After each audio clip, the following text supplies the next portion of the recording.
Ne critique pas, ne condamne pas et ne te plains pas. Ces mots paraissent simples, presque naïfs, mais ils contiennent une sagesse profonde.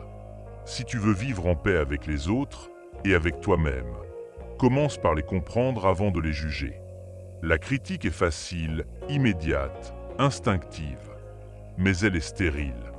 Elle blesse, elle détruit, et surtout, elle ferme les portes que l'empathie pourrait ouvrir. Quand tu critiques quelqu'un, tu lui dis en réalité « Je suis au-dessus de toi, je sais mieux que toi ». Et dès ce moment, tu éteins toute possibilité de dialogue sincère. L'autre se replie, se défend, se justifie. Toi-même, tu te dresses derrière un mur d'orgueil. Or, les murs n'ont jamais permis de construire des ponts. Ne condamne pas non plus. Condamner, c'est réduire l'autre à son erreur. C'est le priver du droit d'évoluer, de changer, de s'améliorer. Rappelle-toi que chacun agit selon sa propre histoire, ses blessures, ses limites et ses rêves inachevés. Si tu voyais le monde à travers ses yeux, peut-être ferais-tu la même chose. Le jugement enferme, la compréhension libère. Et surtout, ne te plains pas. La plainte est une habitude sournoise, une forme de poison lent. Elle te donne l'illusion de te soulager, mais en réalité elle t'enchaîne. Chaque fois que tu te plains, tu renforces l'idée que tu es impuissant, victime, dépendant des circonstances. Or, tu as toujours le pouvoir de choisir ton attitude. Tu ne contrôles pas le vent, mais tu peux orienter ta voile. Imagine un instant ce que deviendrait ta vie si tu remplaçais chaque plainte par une gratitude, chaque critique par un compliment, chaque jugement par une question. Tu rayonnerais de paix. Les gens viendraient vers toi non pas parce que tu es parfait, mais parce qu'ils se sentent mieux près de toi. Tu deviendrais cette personne rare qui apaise au lieu d'irriter, qui comprend au lieu de condamner. Cela ne veut pas dire que tu dois tout accepter, ni te taire devant l'injustice. Mais choisis tes mots comme on choisit des graines. Celles que tu sèmes finiront toujours par pousser. Si tu sèmes la colère, tu récolteras le conflit.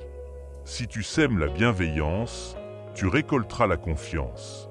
Tu verras que ce principe transforme non seulement tes relations, mais aussi ton regard sur la vie.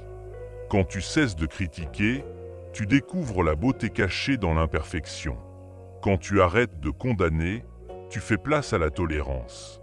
Quand tu renonces à te plaindre, tu ouvres la porte à la gratitude. Alors, la prochaine fois que tu sentiras monter en toi le besoin de juger, arrête-toi une seconde. Respire. Demande-toi, qu'est-ce que je ne comprends pas encore dans cette situation? Peut-être que la personne en face de toi fait de son mieux, tout simplement. Et la prochaine fois que tu auras envie de te plaindre, demande-toi, quelle action puis-je entreprendre à la place? Parce que l'énergie que tu mets dans la plainte est la même que celle qui pourrait te servir à changer ta réalité. Tu n'as pas besoin d'être un saint pour appliquer ce principe. Commence petit, un mot bienveillant à la place d'une critique, un silence à la place d'un reproche, un sourire à la place d'une plainte.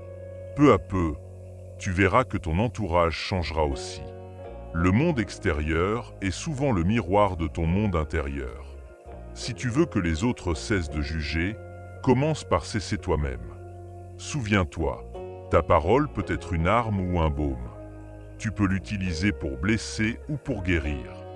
Choisis d'être celui qui apaise, qui inspire, qui élève. Tu découvriras alors que la vraie force n'est pas de dominer, mais de comprendre. Ne critique pas, ne condamne pas, ne te plains pas, et tu découvriras combien la vie devient plus légère, plus belle, et combien les autres deviennent plus humains à tes yeux.